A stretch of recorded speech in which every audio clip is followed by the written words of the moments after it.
All right. So thermal physics हमने revise करना है, उसके अंदर तीन टॉपिक्स आते हैं। Ideal gases number one, thermodynamics और टेम्परेचर। ठीक है, तो इन सारी बातों को कोशिश करके आज एक ही क्लास में कवर कर लेते हैं। तो इट बेसिकली मीन्स कि तीन चैप्टर हम कर रहे हैं, तो हमें बहुत फास्ट जाना पड़ेगा।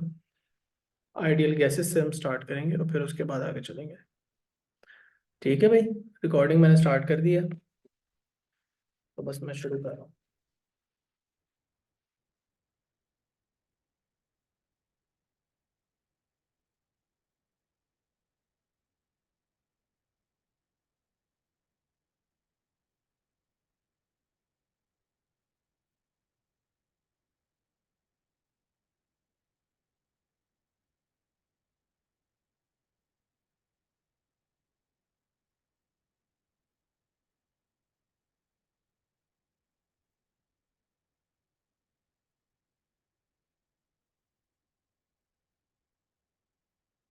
क्या मुझे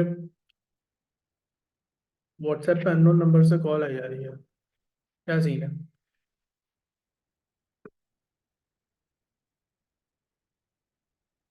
बहुत मसला हो रहा है। चले खैर, आइडियल गैस से स्टार्ट करते हैं। सबसे पहले मोल्स का कॉन्सेप्ट क्लियर कर ले। देखो, मोल जो है ना, उसे अमाउंट ऑफ सब्सटेंस कहा जाता है। मोल तो यूनिट है। जो क्वांटिटी है ना, उसे हम कहते हैं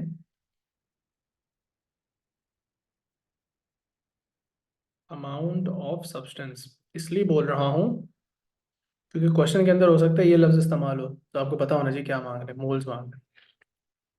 तो अब पहले अपने सिंबल्स को एक पेज पे आ जाते हैं कि जब मैं स्मॉल एम बोल रहा हूँ तो what do I mean and what do the examiners mean usually. What do you mean by capital M, small N, capital N, N A, इन सब की मीनिंग पता होनी चाहिए। ए आर, एम आर, इन सब चीज़ों का मतलब पता होना चाहिए। पूरी जो गैस का मास है ना, वो कैपिटल एम है।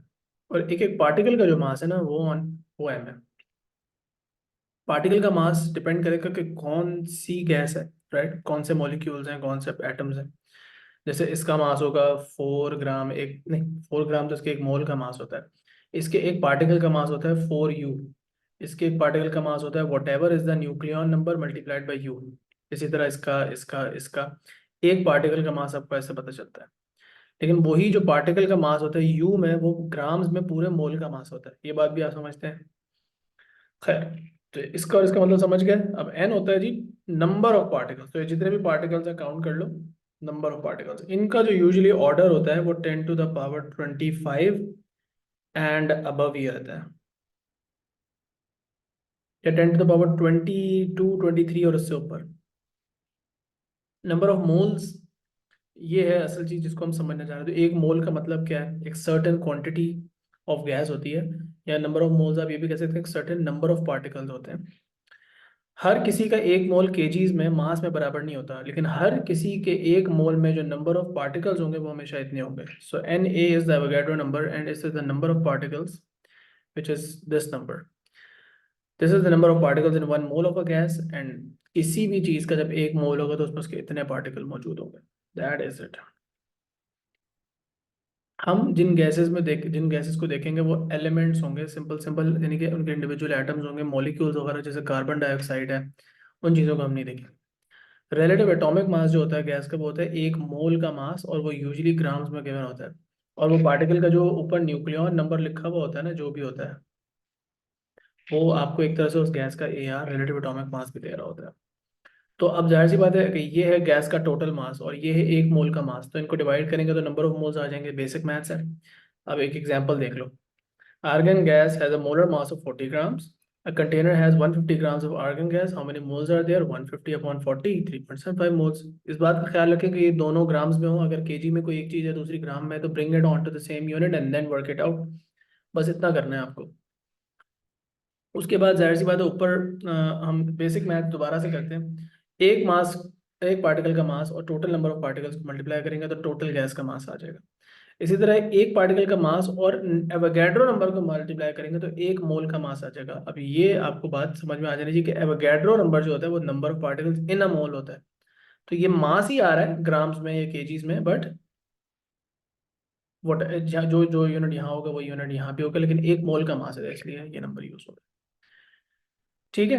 अब ये बात हम पहले देख चुके हैं। इस चीज़ को रीअरेंज, ये कहाँ से मैं रीअरेंज करके ला रहा हूँ, if N is equal to M upon A R, ये मैंने यहाँ पे फॉर्मूला लिखा था कि अगर एक नंबर ऑफ मोल जो है वो टोटल मास अपॉन एक मोल का मास है, तो एन एम एन जो है इसकी जगह मैं ये वाला जो फॉर्मूला है इसके अंदर ये चीज़ सब्स्टिट्यूट की है यहाँ पे, और जो ये चीज़ है इसके अंदर मैंने ये सब्स्टिट्यूट किया है यहाँ पे स्मॉल एम, और इसको काट दिया तो एक और फॉर्मूला मेरे पास आ गया कि नंबर ऑफ मोल जो है वो total number of particles divided by Avogadro number होता है। क्योंकि एक ये नंबर ऑफ पार्टिकल्स इन अ मोल है और ये टोटल नंबर ऑफ पार्टिकल्स है, इनको डिवाइड करेंगे तो आपके पास number of moles of gas भी आ जाएंगे। एवोगैड्रो नंबर को अगर आपने डिफाइन करना है एवोगैड्रो कांस्टेंट को, तो आप ऐसे डिफाइन कर लें, मोल को डिफाइन करना है तो ऐसे डिफाइन कर लें। दोनों डेफिनेशन हैं, लेकिन ये जो 12 ग्राम्स ऑफ कार्बन वाली है ये आप लिखें तो आप ज़्यादा सेफ हैं। मेरे हिसाब से यही लिखना ज़्यादा बेहतर है, बट अंडरस्टैंडिंग के लिए ये वाली डेफिनेशन ज़्यादा बेहतर है कि इस गैस जब एक मोल की बात हो रही है तो उसमें इतने पार्टिकल्स हैं एसेंचुअली। गैस के लॉज हम जो है वो तीन चीज़ों को देखेंगे, प्रेशर को, वॉल्यूम को और टेम्परेचर को। टेम्परेचर की जब हम बात करेंगे तो थर्मोडायनामिक टेम्परेचर की बात करेंगे, यानी कि केल्विन में जो टेम्परेचर होता है। सो प्रेशर और वॉल्यूम का रिलेशनशिप, अगर टेम्परेचर कांस्टेंट है तो फिर क्या रिलेशनशिप है इसको देख लेते हैं। टेम्परेचर कांस्टेंट है, मास कांस्टेंट है, इस बात को आपने अमाउंट ऑफ सब्सटेंस और मास टेम्परेचर कांस्टेंट है, इन दोनों चीज़ों को चेंज नहीं करना। तो प्रेशर और वॉल्यूम इन्वर्सली प्रोपोर्शनल है, सिंपल सी बात है। जब आप किसी चीज़ का वॉल्यूम कम कर रहे हैं तो आपके पास जगह कम है, और जगह जब कम है तो फिर क्या होगा, पार्टिकल्स जो है वो वॉल से कोलिजन उनकी ज़्यादा फ्रीक्वेंट हो जाएगी, और पार्टिकल्स की जो कोलिजन है उसी की वजह से फोर, यस बेटा पूछो, जो भी सवाल है प्लीज़ पूछें, I will try to answer every question I can. तो कोलिजन ज़्यादा हो रही हैं और इसलिए फ्रीक्वेंसी पे जब कोलिजन बढ़ जाएगी तो इसकी वजह से पार्टिकल्स जो हैं वो प्रेशर ज़्यादा अप्लाई करेंगे।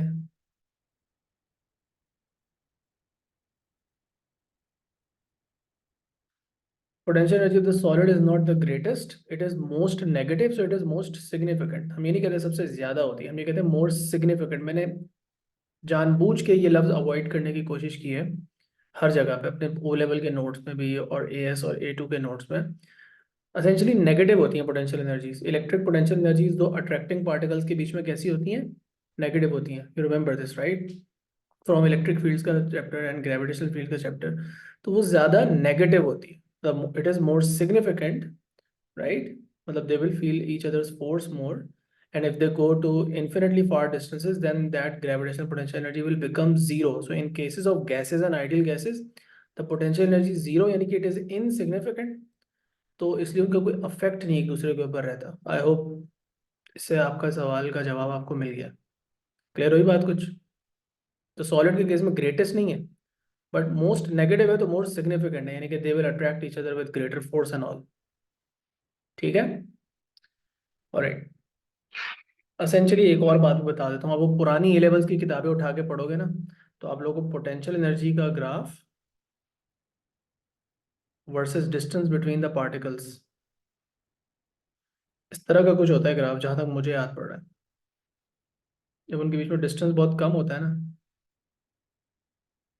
तो एनर्जी पॉजिटिव होती है क्योंकि फोर्स रिपल्सिव होती है, और फिर उसके बाद ये ग्राफ कुछ ऐसे जा रहा होता है, ऐसा कुछ ग्राफ होता है, कुछ इस किस्म का ग्राफ होता है। हम सिर्फ इतने पार्ट्स में इंटरेस्टेड हैं कि करीब है तो ज़्यादा नेगेटिव है, ऊपर जा रहे हैं तो लेस नेगेटिव होती जा रही है, इन्फिनिट डिस्टेंस पे जाएंगे तो जीरो को टच हो जाएगी। बट खैर ये ग्राफ आपको इससे कंसर्न होने की फिलहाल ज़रूरत नहीं है। अच्छा, अब दूसरी बात ये है कि इन्वर्सली प्रोपोर्शनल होने का मतलब क्या हुआ।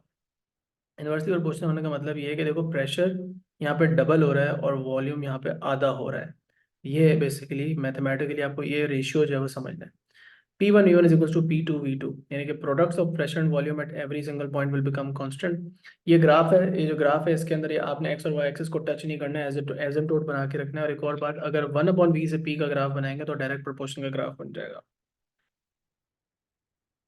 प्रेशर और temperature, temperature in kelvin, pressure और टेम्परेचर डायरेक्टली प्रोपोर्शनल है। ठीक है, तो आप इस तरह इनका रिलेशनशिप बना लेंगे। उनके पार्टिकल्स वाले रीजन आप ओ लेवल में पढ़ते थे, लेकिन चलो रफली डिस्कस कर लेते हैं। देखो बेटा, अच्छा डायरेक्टली प्रोपोर्शनल है तो यहाँ पे देख लो कि टेम्परेचर डबल करने से प्रेशर भी डबल हो रहा है। अच्छा क्यों डायरेक्टली प्रोपोर्शनल है? वॉल्यूम कांस्टेंट रखा हुआ है और मास कांस्टेंट रखा हुआ है।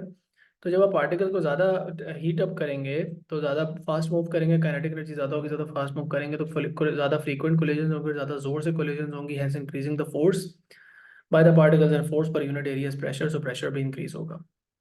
और ये ग्राफ देख लो। अब इसमें ये डॉटेड लाइन क्यों है? क्योंकि ये रियलिस्टिक नहीं है, इतने लो टेम्परेचर हम रीच नहीं कर सकते।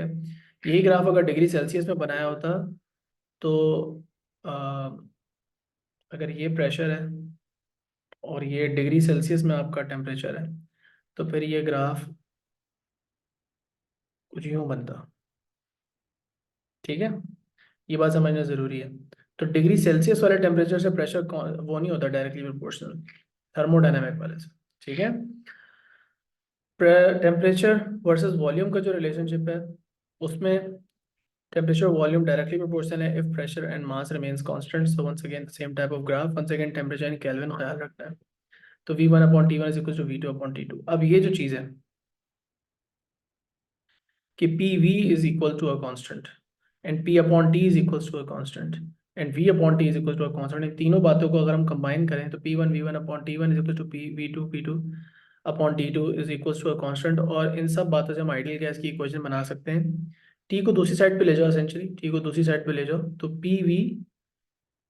Is proportional to PV is proportional to T। तो इसमें जो कांस्टेंट है वो फिर वो NR है। एक मिनट के लिए रुकना है यार, नहीं कहाँ बेल बज रही है? बेल बज रही है, बार बार देखना पड़ेगा।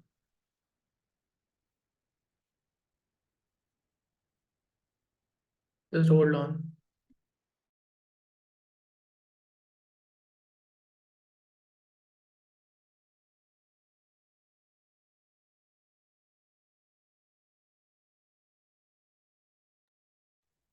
Alright, let's continue. तो क्या बात हो रही थी? PV is equal to NRT आपकी आइडियल गैस है, जिसमें एसेंशियली रिलेशनशिप जो डिस्कस हो रहा है वो ये हो रहा है। और इसमें फिर आप जाहिर सी बात है, जब हम यहाँ कांस्टेंट घुसाएंगे तो वो एक तो अमाउंट ऑफ गैस कांस्टेंट है तो मोल्स हो गए, और R जो है वो यूनिवर्सल मोलर गैस कांस्टेंट होता है। यूनिवर्सल गैस कांस्टेंट या मोलर गैस कांस्टेंट इसको बोलते हैं, 8.31 इसकी वैल्यू होती है। अच्छा ये बात ध्यान में रखें कि टी जो है वो आपका थर्मोडायनेमिक टेम्परेचर है, टेम्परेचर इन केल्विन। तो अगर डिग्री सेल्सियस में दिया हुआ तो आप इस तरह इसको केल्विन में कन्वर्ट करते हैं। Now in most cases you ignore the 0.15 because आपको डिग्री सेल्सियस में जो टेम्परेचर दिए होते हैं वो डेसिमल प्लेसेस में नहीं गिवन होते, so you just preserve the least number of decimal places. जैसे आप P5 में भी आप लोगों ने पढ़ा कि आप एडिशन सब्ट्रैक्शन में नंबर ऑफ डेसिमल प्लेसेस को जो लीस्ट वाले होते हैं वो प्रिजर्व करते हैं। बट अगर ये 2 डेसिमल प्लेस में गिवन होगा तो फिर आपको इसे भी 2 डेसिमल प्लेस में गिवन, अगर ये 1 डेसिमल प्लेस में गिवन होगा तब इसको भी 1 डेसिमल प्लेस में लेंगे। और अगर अब ये 0 डेसिमल प्लेसेस में होता है मोस्टली आइडियल गैसेस के क्वेश्चन में, तो इसको भी हम 0 डेसिमल प्लेसेस में ही ले रहे होते हैं, तो ये 1/5 को इग्नोर कर देते हैं। ना, एक चीज और यहाँ से देखो इसमें समझ में आती है कि n की जगह total number of particles upon Avogadro number के पार्टिकल्स डाल दें तो ये फॉर्मूला अपडेट होकर कुछ इस तरह बन जाता है। अब इसके अंदर आप नोटिस करें कि नंबर ऑफ पार्टिकल्स तो चलो एक वेरिएबल है, चेंज हो सकता है right from container to container, लेकिन आर एक यूनिवर्सल कांस्टेंट है और एवोगैड्रो नंबर भी एक यूनिवर्सल कांस्टेंट है। तो अगर आप दो यूनिवर्सल कांस्टेंट्स को डिवाइड करेंगे तो हमेशा एक ही रिजल्ट आएगा ना। आर की वैल्यू हमेशा ये होती है, एवोगैड्रो नंबर की वैल्यू हमेशा 6.02 टाइम्स 10⁻23 होती है। तो इनको जब डिवाइड करेंगे तो हमेशा कोई एक ही नंबर आएगा और वो नंबर जो है वो उसे हम के बोल देते हैं, उसकी वैल्यू हमेशा यही आएगी।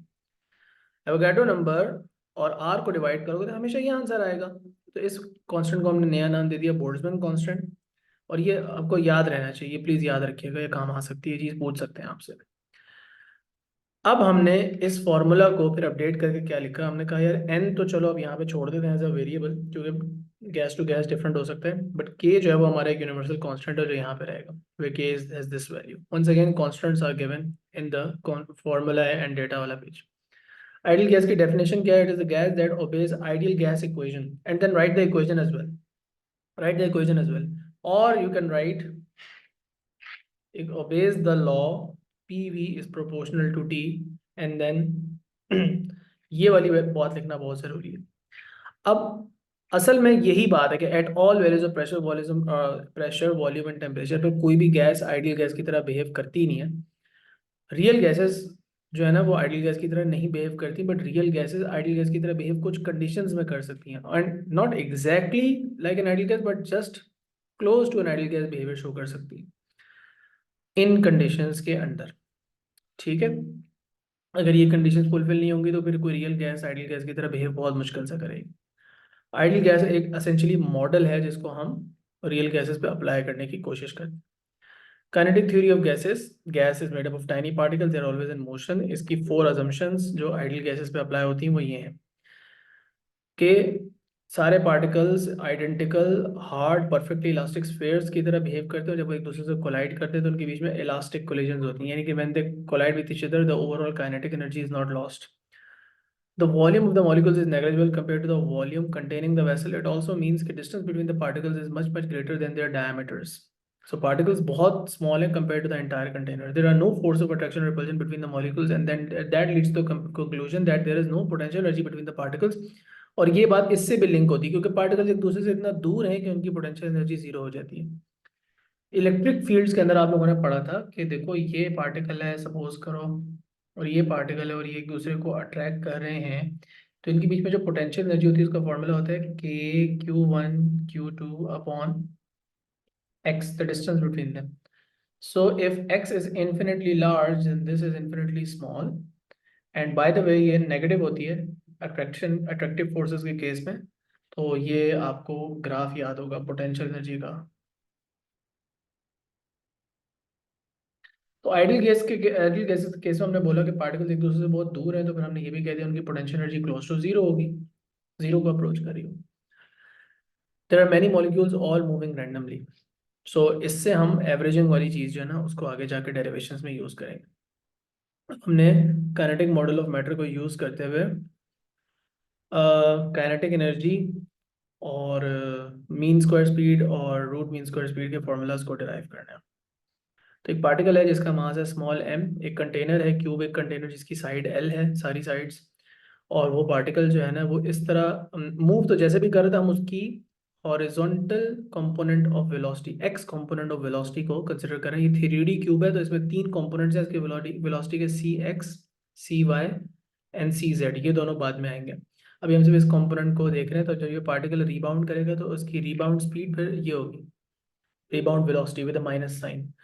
तो हमने टाइम ऑफ कोलिजन किस तरह निकाला, एक कोलिजन जो यहाँ पे हो रही है और जो दूसरी कोलिजन यहाँ पे हो रही है उस दौरान पार्टिकल जो डिस्टेंस ट्रेवल करेगा वो 2l होगा, और उसको स्पीड से डिवाइड किया तो हमारे पास 2l अपॉन एक्स आ गया। चेंज इन मोमेंटम क्या होता है, फाइनल मोमेंटम और इनिशियल मोमेंटम को सब्ट्रैक्ट करना। ये है हमारे पास final momentum minus m into C X, minus sign क्यों है क्योंकि डायरेक्शन उल्टी हो गई, ये माइनस साइन है ये वाला, और ये वाला जो है वो पॉजिटिव मोमेंटम है m into C x. Subtract किया तो 2mcx मेरे पास चेंज ऑफ मोमेंटम आ गया, नेगेटिव साइन को हम इग्नोर कर सकते हैं। तो हमारे पास ये आ गया change of momentum of the particle. अब चेंज ऑफ मोमेंटम को आपने करना है टाइम से डिवाइड, जिसकी हमने एक्सप्रेशन ये निकाली थी। तो हमारे पास change of momentum over time को डिवाइड करके क्या आ जाता है, फोर्स आ जाती है, और ये फोर्स होगी एक्स कंपोनेंट में, फोर्स का एक्स कंपोनेंट है ये जो हमने change of momentum over time निकाला, ये इसका हमारे पास फोर्स का कंपोनेंट बन गया। फोर्स का एक्स कंपोनेंट आ गया ऑन द पार्टिकल। जितने भी नंबर ऑफ पार्टिकल्स थे उससे मल्टीप्लाई कर दिया, तो इस वाली साइड पे जो टोटल फोर्स लग रही है उससे हमने बेसिकली ये वाली पूरी फोर्स हमने निकाली कि एक साइड पे जो टोटल हॉरिजॉन्टल फोर्स लग रही है एक्स डायरेक्शन में वो ये फोर्स लग रही है। वॉल का एरिया, इस वाली वॉल का एरिया क्या होगा, L into L, L square होगा। फोर्स को एरिया से डिवाइड करूंगा, फोर्स अपॉन एरिया को डिवाइड करूंगा तो मेरे पास ये एक्सप्रेशन आ जाएगी। और जाहिर सी बात है फोर्स अपॉन एरिया क्या होता है, प्रेशर की एक्सप्रेशन निकाली मैंने। अब ये अगेन अभी हम एक तरफ की बात कर रहे हैं, और ये जो एल क्यूब है ये essentially it happens to be the volume, so I just wrote L cube as volume. So pressure की ये एक्सप्रेशन बन गई, बट इसमें नोटिस करो अभी भी x component of velocity use हो रहा है। तो ये जो इक्वेशन थी वो सिर्फ एक्स कंपोनेंट के लिए थी। अब हमारे पास पार्टिकल की जो एक्चुअल वेलोसिटी होगी उसके जो तीनों कंपोनेंट्स होंगे, और जो टोटल कंपोनेंट ओवरऑल कंपोनेंट होता है वेलोसिटी का, सिर्फ 2 डायमेंशन में आप बात करते हैं तो पाइथागोरस थ्योरम अप्लाई करते हैं, 3 डायमेंशन में पाइथागोरस थ्योरम को एक्सटेंड करें तो ये बनता है c x square plus c y square plus c z square c square के इक्वल होगा, Pythagoras theorem applying to 3 dimensions. And we are dealing with a large number of particles and they are all moving randomly, तो हम ये कह सकते हैं कि उनके जो एक्स कंपोनेंट और वाई कंपोनेंट और जेड कंपोनेंट्स के जो एवरेजेस के स्क्वायर्स हैं वो सब बराबर होंगे। तो आप यहाँ पे और यहाँ पे सब जगह सी एक्स की ही वैल्यू कंसिडर कर लें, इधर इधर और इधर। सी एक्स का मीन स्क्वायर, सी वाई का मीन स्क्वायर और सी जेड का मीन स्क्वायर ओवरऑल वेलोसिटी के मीन स्क्वायर के बराबर हो गया। ठीक है, तो मीन स्क्वायर वेलोसिटी में सब जगह एक्स एक्स और एक्स ही डाल दिया, तो ये 3 times the mean square of x component is the mean square velocity. ठीक है, ये स्टेप आपको एक्सप्लेन करना इसी तरह आना चाहिए एग्जाम के अंदर, आपने एज इट इज ऐसे ही एक्सप्लेन करना है। Do mention the large number of particles and random motion. ठीक है, इस चीज को रीअरेंज करेंगे तो देखो ये जो चीज है ये सब्जेक्ट बन गई। अब यहाँ पे इसको रिप्लेस कर दूंगा इससे, तो वो जो ऊपर वाला फॉर्मूला था उसमें यहाँ पे अब एक्स हटा दिया मैंने क्योंकि मीन स्क्वायर अपॉन 3 आ गया था। अब इस इक्वेशन को रीअरेंज करके ऐसे याद कर लो, ये one of the equations which you will be using a lot while solving question, specially जब मीन स्क्वायर स्पीड दी हुई होती है निकालनी होती है तो ये फॉर्मूला बहुत यूज होता है। और जब आरएमएस स्पीड भी निकालनी होती है तो ये फॉर्मूला यूज होता है। यहाँ से आप मीन स्क्वायर स्पीड निकाल लें, फिर मीन स्क्वायर स्पीड का स्क्वायर रूट कर लेंगे तो आरएमएस आ जाएगा। तो ये फॉर्मूला आपका मीन स्क्वायर स्पीड कैलकुलेट करने में काफ़ी काम आता है। इस फॉर्मूला के अंदर एक चीज़ बहुत इंपॉर्टेंट है, वो ये है कि देखना हमें भूलना नहीं है कि ये एन नंबर ऑफ पार्टिकल्स है और ये जो एम है ये एक पार्टिकल का मास है। ठीक है, और ये चीज़ जो है वो टोटल मास है। अगर आपको टोटल मास दिया हुआ तो इन दोनों की जगह आप लिख दें टोटल मास ही लिख दें। अगर आपको पार्टिकल का पता है कि कौन सी गैस है और उसका आपको यू वैल्यू पता है फॉर एग्जाम्पल, तो वहाँ से आप फिर केजी में कन्वर्ट करके यहाँ पे मास डाल के यहाँ पे नंबर ऑफ पार्टिकल से मल्टीप्लाई करके आप डाल सकते हैं। ठीक है, just remember that N M is the total mass. Okay, अच्छा अब आपको पता है कि एन एम टोटल मास होता है और टोटल मास अपॉन वॉल्यूम जो है वो डेंसिटी होती है, तो N M upon V density बनाई जा सकती है। तो यहाँ पे आपको नजर आ रहा है कि इस वी को मैं यहाँ ला के लिख सकता हूँ, जैसे यहाँ पे लिखा हुआ है एन एम अपॉन वी, इस पूरी चीज को डेंसिटी से रिप्लेस किया जा सकता है, तो मैंने यहाँ पे कर दिया। इसी इक्वेशन का एक और version in terms of density लिख लिया। और इससे आपको 2-3 कंक्लूजन्स आप निकाल सकते हैं गैस की पार्टिकल्स की मीन स्क्वायर स्पीड और प्रेशर वगैरह के रिलेशन के बारे में। एनीवेज अब हम मूव करेंगे आगे एवरेज काइनेटिक एनर्जी की तरफ। And once again why are we using the term average kinetic energy, because particles all have different motion and different directions, तो सबकी काइनेटिक एनर्जी वैसे तो डिफरेंट होगी लेकिन उनके हम एक पार्टिकल की जब काइनेटिक एनर्जी डिस्कस कर रहे होंगे तो वो असल में एवरेज होगी। तो ये जो सिंबल है ये एवरेज का होता है, ये जो मैंने ये लगाया हुआ है ब्रैकेट्स। तो एवरेज काइनेटिक एनर्जी होगी हाफ एम, अब वो वी स्क्वायर के बजाय क्या लिख रहे हैं मीन स्क्वायर स्पीड यहाँ पे। ठीक है, अच्छा अब क्या बात हो रही है टोटल काइनेटिक एनर्जी के अंदर, मैंने क्या किया है वही फॉर्मूला लिखा है लेकिन इधर एन डाल दिया, बिकॉज ये तो एक पार्टिकल के लिए होगी ना। तो एन डाल दिया तो एवरेज एक पार्टिकल की average kinetic energy number of particle से मल्टीप्लाई की तो टोटल गैस की काइनेटिक एनर्जी आ गई। आइडियल गैस इक्वेशन ये वाली जो दूसरा वर्जन था उसका जिसमें बोल्ट्जमैन कांस्टेंट यूज हो रहा था, ये वाली आइडियल गैस इक्वेशन देखें। इस इक्वेशन को लें और जो हमने पीछे इक्वेशन ये वाली यूज किया ना इसको लें। आइडियल गैस इक्वेशन की भी लेफ्ट साइड पीवी और इस वाली इक्वेशन की भी लेफ्ट साइड पीवी है, तो इनकी राइट हैंड साइड ये वाली साइड और ये वाली साइड इनको इक्वेट करें।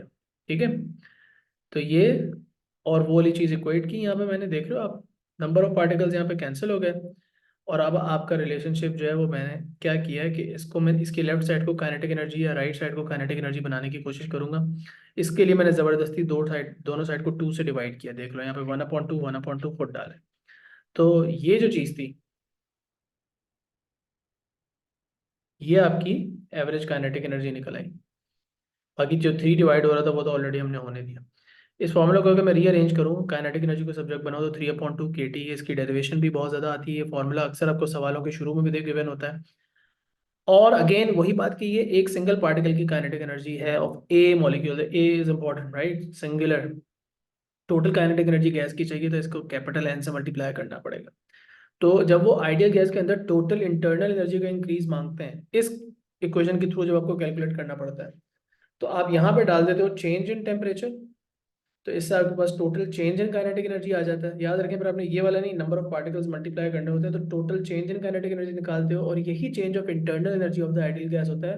Because we have mention twice in this lecture before कि आइडियल गैस की पोटेंशियल एनर्जी तो होती ही नहीं है पार्टिकल्स की, तो काइनेटिक एनर्जी का जो चेंज है वही इंटरनल एनर्जी का चेंज होगा।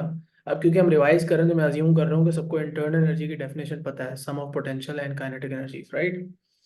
अच्छा अब यहाँ से इसको पकड़ें, यहाँ पे वापस आए, ये वाला जो स्टेप था 3/2 kT एवरेज काइनेटिक एनर्जी है ना, और एवरेज काइनेटिक एनर्जी को हमने तो ऐसे डिफाइन किया हुआ होता है। तो इसको इससे इक्वेट किया मैंने यहाँ पे, कर दिया इक्वेट, टू और टू को काटा, और इसको मीन स्क्वायर स्पीड को सब्जेक्ट बनाया और फिर इसका अंडर रूट भी ले लिया दोनों साइडों पे। तो ये क्या चीज़ है, ये है जी root mean square velocity, root mean square speed, RMS speed. ठीक है, आरएमएस स्पीड जो है वो अंडर रूट 3 के टी अपॉन एम से आ जाती है। इसमें एम अगेन सिंगल पार्टिकल का मास है। और इसमें बड़ी इंपॉर्टेंट चीज़ ये पता लगती है कि पार्टिकल्स की आरएमएस स्पीड जो है वो अंडर रूट टी से प्रोपोर्शनल है। तो कुछ क्वेश्चंस आप इस तरह से रेशियो के थ्रू सॉल्व कर सकते हैं। अगेन इसकी आपको बहुत प्रैक्टिस होनी चाहिए, जहाँ भी आप डायरेक्ट प्रोपोर्शन बना सकते हैं वहाँ पे आप क्रॉस मल्टीप्लिकेशन के थ्रू क्वेश्चंस को सॉल्व कर सकें, ये आपको आना चाहिए। ठीक है भाई, ये हो गया आइडियल गैस का पूरा चैप्टर, जिसमें डेरिवेशंस ही डेरिवेशंस थी एसेंशियली। और ये जो सारी डेरिवेशंस हैं काइनेटिक मॉडल ऑफ मैटर वाली, ये बहुत इंपॉर्टेंट है। इसकी डेरिवेशन, और फिर इसकी डेरिवेशन, और इसकी डेरिवेशन, ये आपको आनी चाहिए सारी। ठीक है। Alright sir, in Q is equals to mc delta T, there was a question in which they gave increase in temperature. Mostly we convert degree Celsius to K, but they did not convert. Delta T है ना, delta T जब भी होगा ना, ये अच्छा पूरे thermal physics के लिए है, ये पूरे थर्मल फिजिक्स के लिए। देखो मेरी बात को समझो, इस बात का मैं जवाब दे देता हूँ यहाँ पे, बात को गौर से समझिएगा। डेल्टा टी का मतलब होता है चेंज इन टेम्परेचर। ओके, किसी चीज़ का इनिशियल टेम्परेचर है 200 डिग्री सेल्सियस, ठीक है। तो इसी चीज़ का केल्विन में टेम्परेचर क्या होगा, जल्दी से कन्वर्ट करके बताओ। इसमें 273 ऐड कर दो बस। सही कन्वर्ट किया मैंने, तो ये एक चीज़ का इनिशियल टेम्परेचर है। इसी चीज़ का फाइनल टेम्परेचर था, सपोज करो 210 डिग्री सेल्सियस। तो केल्विन में इसका फाइनल टेम्परेचर क्या होगा, इसी टेम्परेचर को केल्विन में कन्वर्ट कर लो, 483 केल्विन। अब आप डेल्टा टी निकाल रहे हैं, आप बेशक इन दोनों को माइनस करें या इन दोनों को माइनस करें, डेल्टा टी क्या आएगा, 10 आएगा। चाहे आप डिग्री सेल्सियस लिखें या आप केल्विन लिखें, कोई फर्क पड़ता है।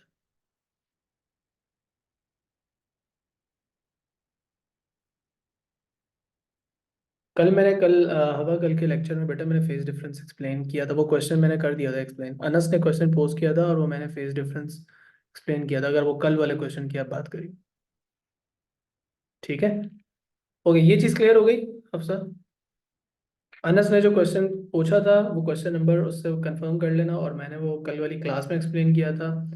तो वो अगर रिकॉर्डिंग अभी क्लासरूम पे अपलोड नहीं हुई तो यूट्यूब पे हुई हुई है, तो वहाँ से भी जाके आप देख सकती हो, वो आपको बता देगा। तो भाई ये चीज़ क्लियर हो गई ना अब। तो अब आप ये बात प्लीज़ याद रखिए पूरे थर्मल फिजिक्स के लिए, कि जब डेल्टा टी निकालना है ना, तो it doesn't matter whether the temperature is in degree Celsius और केल्विन। ये सारा थर्मल रिवाइज कर रहे हैं, अभी तक आइडियल गैस हमने कर लिया।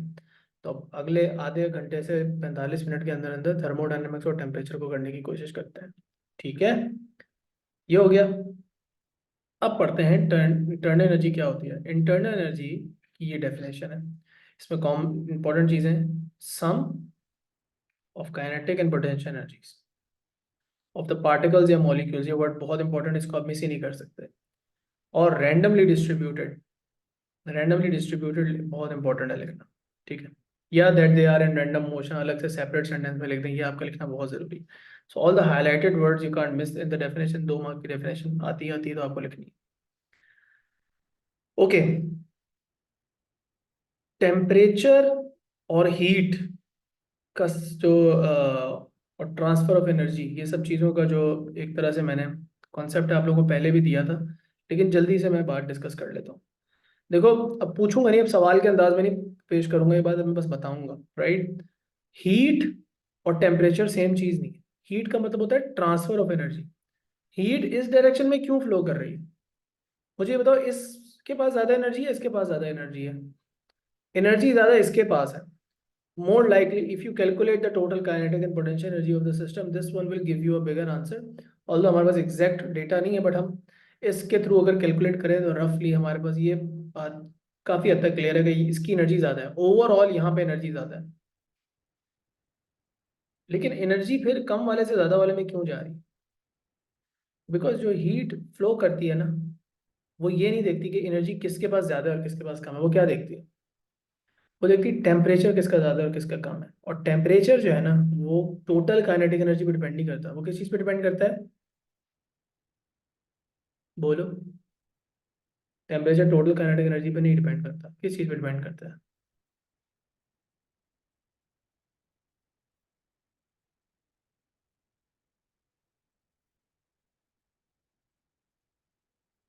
एवरेज एवरेज काइनेटिक एनर्जी पे।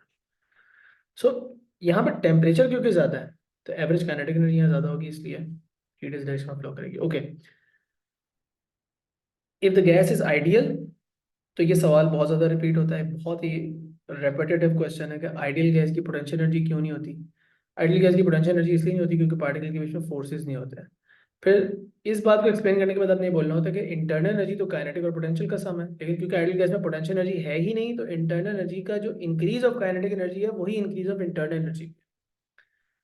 तो आइडियल गैस के अंदर it's only the kinetic energy that is basically making up the potential internal energy of the gas. ठीक है, बिकॉज पोटेंशियल एनर्जी तो आपने इग्नोर कर दी। सो ये बात मैंने अभी पीछे लिख दी थी। एवरेज काइनेटिक एनर्जी एक पार्टिकल की ये होती है, टोटल एवरेज काइनेटिक एनर्जी ये होती है। और अगर इसकी जगह आप डाल दें चेंज इन टेम्परेचर, तो आप क्या निकाल रहे हैं? Increase in internal energy. और ये सवाल बहुत ज़्यादा रेपिटेटिव आता है आइडियल गैस और थर्मोडायनेमिक्स से कंबाइन होकर। जब गैसेज रियल होती हैं तो उसमें कुछ ना कुछ तो पोटेंशियल एनर्जी होती है। ठीक है, कुछ ना कुछ पोटेंशियल एनर्जी होती है, तो उसको टोटली इग्नोर नहीं कर सकते। इसी तरह आप लिक्विड्स और सॉलिड्स के केस में भी पोटेंशियल एनर्जी को बिल्कुल इग्नोर नहीं कर सकते, क्योंकि पोटेंशियल एनर्जी काफ़ी सिग्निफिकेंट होती है। अच्छा see, how have I written this? अब आप यही पूछी थी ना, पोटेंशियल एनर्जी ज़्यादा कैसे होती है? I wrote the word significant. I did not right कि लिक्विड्स और गैसेस में पोटेंशियल एनर्जी ज़्यादा होती है, एक्चुअली मोर नेगेटिव होती है। और ये मैंने आपके लेक्चर के अंदर भी आपको ये बातें यहाँ लिख के बताई हुई हैं। ये देखो, ये मैंने माइनस साइन यहाँ यूज़ किया हुआ है, और ये सारे चीज़ें मैंने आपको बताई हुई कि ये दो पार्टिकल ज़्यादा करीब हैं, इनकी पोटेंशियल एनर्जी -500 है। ऐसी एग्जाम्पल दी हुई है, तो नंबर मैटर नहीं करता। ये पार्टिकल थोड़े ज़्यादा दूर है, तो इनकी पोटेंशियल एनर्जी -30 है। अब गैसेस के केस में पार्टिकल बहुत दूर है, तो इनकी पोटेंशियल एनर्जी मिला के -2 है। तो माइनस से जीरो की तरफ जा रही है, तो less significant, more significant, even more significant, that is basically how it is. ठीक है, we are not using the word more, more significant का वर्ड यूज कर रहे हैं। ओके, अब हम बात करते हैं फर्स्ट लॉ ऑफ थर्मोडायनेमिक्स की। ये सारी कहानी आप पढ़ लेंगे बैठ के। ठीक है, अभी कहानी एंड में सिर्फ ये है कि फर्स्ट लॉ ऑफ थर्मोडायनेमिक्स ये, इसको पढ़ लो बस। The increase in internal energy of the system is equal to the heat added to the system plus the work done on the system. Added और on, तो इसका मतलब हीट एडेड तो plus Q और वर्क डन प्लस डब्ल्यू, और internal energy का increase का बोला हुआ है तो प्लस डेल्टा यू। और डेल्टा डालना जरूरी है क्योंकि चेंज की बात हो रही है, तो ये इक्वेशन बनती है। और इसके अंदर आपको प्लस का मतलब और माइनस का मतलब, प्लस और माइनस का मतलब पता होना चाहिए। और ये सारी चीजें मैं एक साथ बताऊँ। Increase in internal energy of the system for an ideal gas, only for an ideal gas, that basically means increase in temperature as well, because ideal gas में temperature बढ़ रहा है तो kinetic energy बढ़ी, kinetic energy बढ़ रही है तो internal energy बढ़ रही है। Simple simple simple. तो in mostly in thermodynamics questions you are dealing with ideal gases only। ठीक है, बाकी चीजों का बस वो क्वालिटेटिवली पूछते हैं।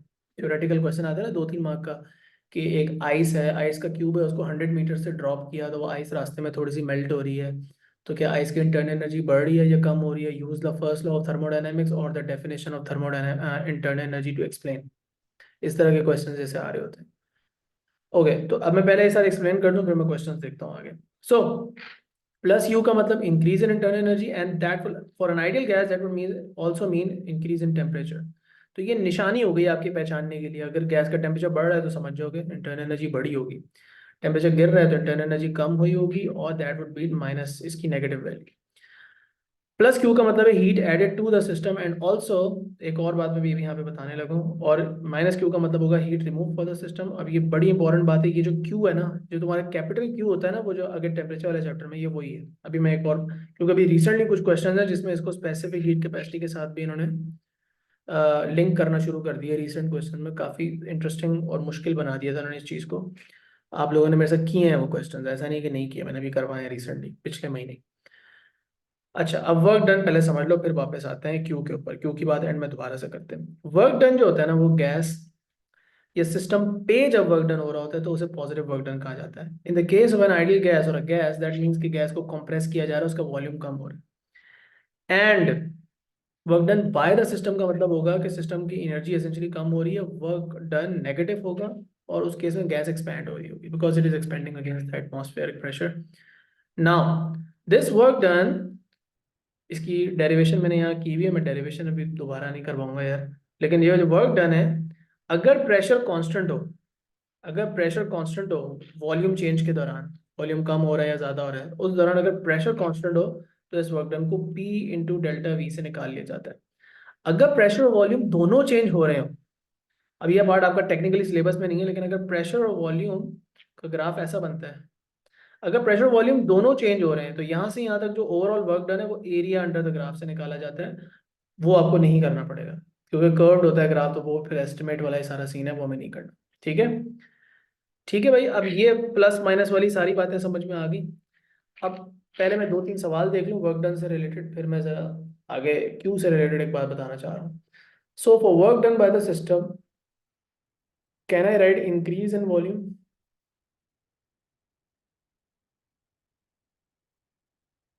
हाँ तो आप गैस इज एक्सपेंडिंग ही लिख दो ना बेटा। इंक्रीज इन वॉल्यूम भी लिख सकते हैं, but like what is the question, लेकिन उसमें क्वेश्चन क्या है, किस चीज़ के जवाब में आपने लिखना है, ये बात भी तो बताएं। सर अगर इंटरनल एनर्जी का पूछा हुआ है इन आइडियल गैस, और टेम्परेचर का एज सच ना मेंशन हो, बट ये मेंशन हो कि प्रेशर इंक्रीज हो रहा है, तो इंटरनल एनर्जी इंक्रीज होगी ना, क्योंकि काइनेटिक एनर्जी इंक्रीज होगी। देखो प्रेशर इंक्रीज होने से आप ये तो नहीं कंफर्म कर सकते कि प्रेशर इंक्रीज हो रहा है या नहीं, बट देयर मस्ट बी, देखो ये जो टेबल वाले खासा पे क्वेश्चन होते हैं उसके अंदर, बेटा ये तो मैंने ऐसे ही एक दिमाग से एग्जांपल दी थी, क्योंकि एक रफ पास पेपर क्वेश्चन मेरे जहन में आ रहा था, आप लोगों को करवाया हुआ है मैंने इस तरह के क्वेश्चन दो तीन करवाए हुए हैं, बल्कि ज़्यादा ही करवाए हैं। ये आइस क्यूब वाले की बात जो फंसी कर रहा हूँ आमना, आपका जो क्वेश्चन है ना कि टेम्परेचर का नहीं मेंशन कि बढ़ा है या कम हो रहा है, लेकिन प्रेशर का किसी तरह मेंशनड है, तो उसमें आप देखो कि वॉल्यूम कांस्टेंट है या नहीं है।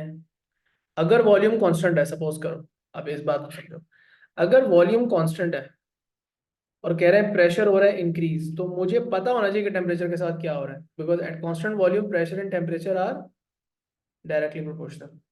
सो this I can apply and then I can say internal energy increase हो रही है। ओके, समझ गई बात? ये भी कुछ जो टेबल वाले क्वेश्चन आते हैं उसमें इस तरह के आपको अंदाजे लगाने पड़ेंगे। ओके नाउ, ये जो क्यू है ना आपका, ये वाला क्यू, इस पे जरा थोड़ी सी बात हो जाए यार, ये इंटरेस्टिंग है। वो सीन ये है कि ये क्यू वही है जो आप MC डेल्टा टी से निकाल रहे होते हैं, और अभी रिसेंट कुछ सवालों में ये क्वेश्चन बहुत आ रहा था लास्ट पार्ट के अंदर स्पेशली, कि गैस की स्पेसिफिक हीट कैपेसिटी पे क्या फर्क पड़ेगा। आई थिंक यही सवाल था, या अगर गैस की स्पेसिफिक हीट कैपेसिटी डिफरेंट हो, यानी कि एक गैस है जिसकी स्पेसिफिक हीट कैपेसिटी ज्यादा है, डिफरेंट गैस है, तो उसकी इंटरनल एनर्जी की इंक्रीज या डिक्रीज पे क्या फर्क पड़ेगा सेम एक्सपेरिमेंट के अंदर। या फिर कह रहे हैं कि सेम एक्सपेरिमेंट है तो गैस की स्पेसिफिक हीट कैपेसिटी पे क्या फर्क पड़ेगा अगर, पता नहीं फिर उन्होंने कुछ कंडीशंस रखी थी इस तरह किसकी, बट द रीजन मुझे एग्जैक्ट सवाल तो याद नहीं आ रहा, बट ये कहना चाह रहा हूँ कि ये जो आपका प्लस माइनस क्यू है ना, जो हीट एडेड या हीट रिमूव्ड होता है, ये चीज़ है, इस बात को प्लीज ध्यान में रख लेना। या आपकी स्पेसिफिक हीट कैपेसिटी जो टेम्परेचर वाला टॉपिक है वहां से जाके लिंक हो गई बात। ठीक है, all right.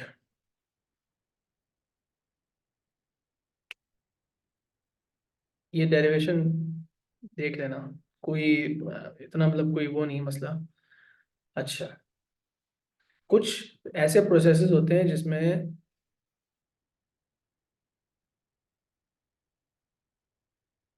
Work done zero था एंड हीट एडेड सेम होगी जैसे पहले।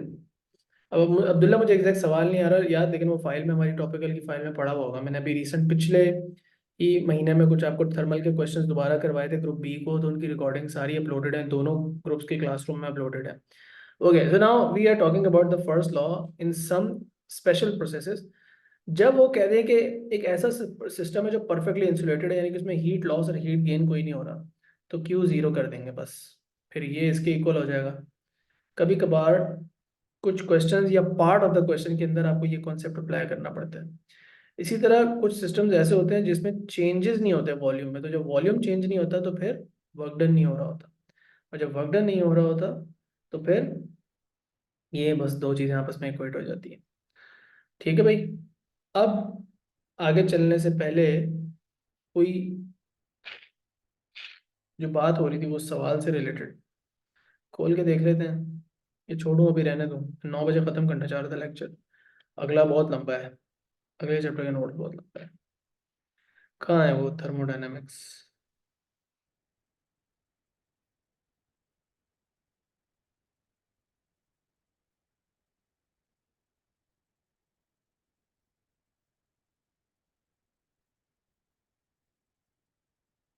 ये देखो, ये सवाल है, ये रिसेंटली बहुत ज़्यादा आने लग गए, अक्टूबर नवंबर 2021 में।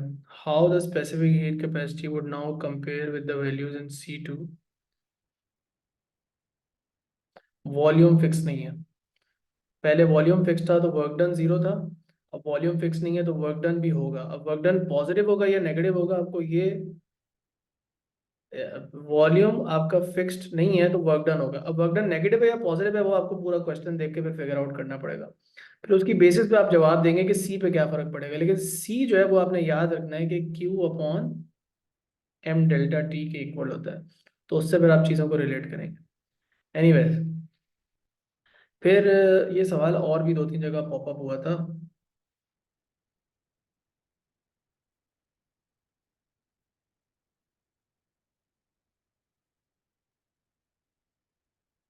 पता है तुम लोगों को मैं ऑनेस्ट एक सजेशन दूं वैसे, जब आप लोग ईयरली प्रैक्टिस कर रहे हो ना तो prefer doing October November questions more, because May June के तो हमने ज़्यादा टॉपिकल में ही जो है ना वो डील कर लिया था सवाल जवाब। ठीक है। ये क्वेश्चन आप लोगों को करवाया था, ये माशाल्लाह काफ़ी इंटरेस्टिंग और मुश्किल सवाल था, ये आप लोगों के साथ मैंने खुद किया था, ये हुआ हुआ है। ये ग्रुप बी को मैंने अभी करवाया पिछले महीने जब आप लोगों की थर्मल की क्लासेस हो रही थी। फिर ये भी आप लोगों के साथ किया था मई जून के, तो आप दोनों ग्रुप्स को मिला के मैंने तकरीबन सारे ही कर दिए थे। जो सवाल नहीं हुए थे वो आपके अक्टूबर नवंबर के नहीं हुए। आप लोग अक्टूबर नवंबर की प्रैक्टिस पे ज़्यादा फोकस करना चाहिए। खैर, आए टेम्परेचर के सवाल, टेम्परेचर का चैप्टर रिवाइज करें।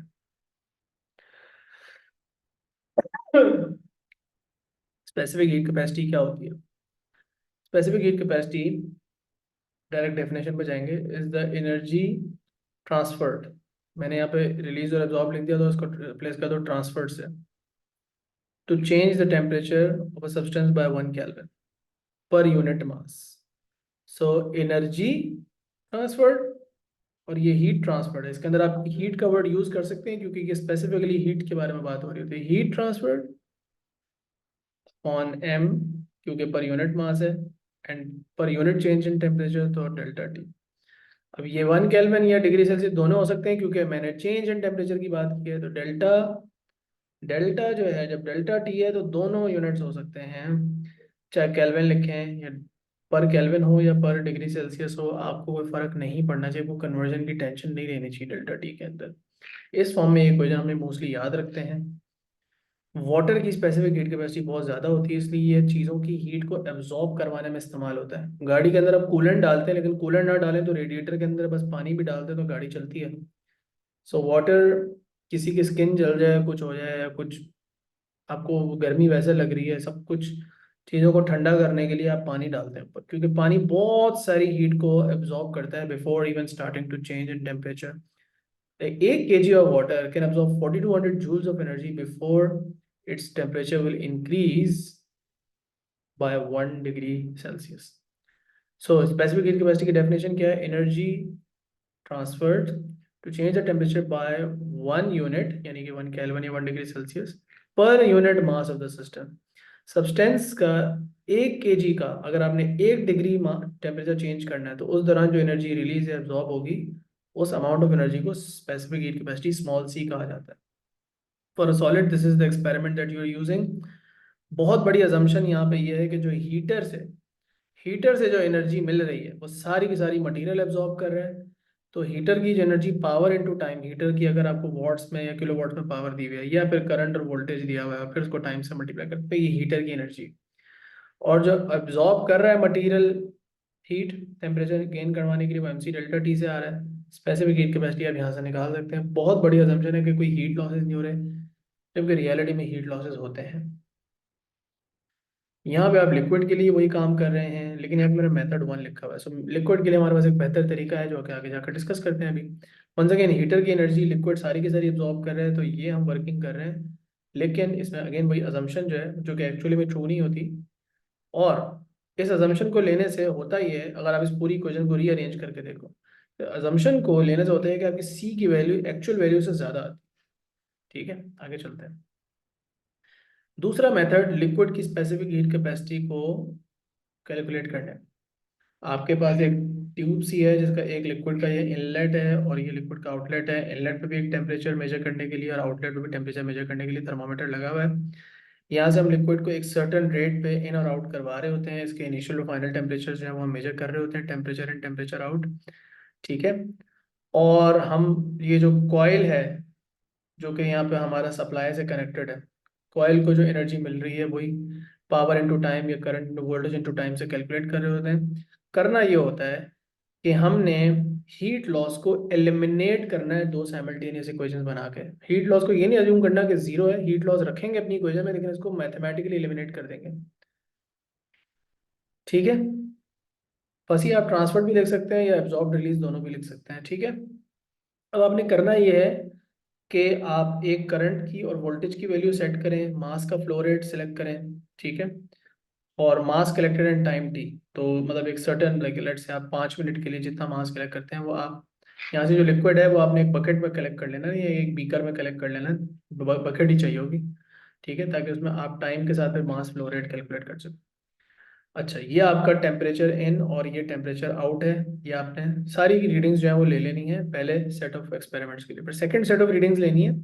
तो करंट और वोल्टेज थोड़ा सा बढ़ा देंगे। करंट और वोल्टेज जब थोड़ा सा बढ़ाएंगे तो टेम्परेचर की जो इन की वैल्यू है वो तो सेम ही होनी है क्योंकि सेम टेम्परेचर पे पानी आ रहा है, लेकिन जो टेम्परेचर आउट है वो थोड़ा सा बढ़ जाएगा।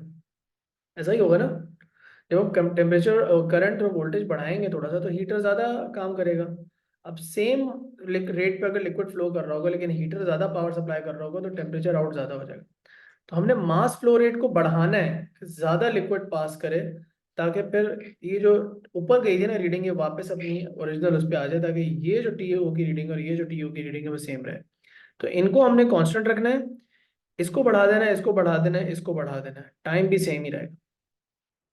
तो इससे क्या फायदा होगा कि हमने ये जो वैल्यूज हैं ये सेम रखी, यानी कि जो ट्यूब के अंदर पानी है उसको हमने सेम टेम्परेचर पे रखा। अब पानी के टेम्परेचर पे डिपेंड करता है rate of heat loss. So the rate at which heat is lost is the same in the first and is the same in the second set of readings. एक minute रुकना है यार, मुझे miss call है, कौन मारी जा रहा है।